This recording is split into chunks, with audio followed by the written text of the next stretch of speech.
চলো আজকে তোমাদের সাথে আর একটা মিনি ব্লগ শেয়ার করি। ভাইপোকে সাইকেলে করে দাদা নিয়ে যাচ্ছিল বাজারে, আর ও সাইকেলে কত সুন্দর করে বসে আছে দেখো।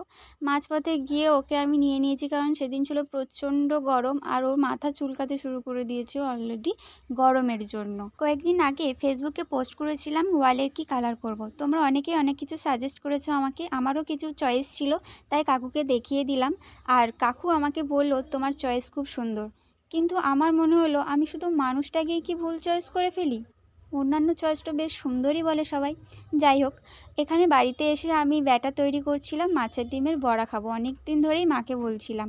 আর এদিকে মা রান্নাবান্না শুরু করে দিয়েছিল, আমি ব্যাটারটা তৈরি করে রেখেও দিয়েছি। তারপরে শুরু হয়ে গেছিলো বাইরে ঝমঝমিয়ে বৃষ্টি, আর আমাদের বাড়ির সামনে পাইপলাইনের কাজ হয়েছিল, তার জন্য রাস্তার অবস্থা খুব খারাপ হয়ে গেছিলো।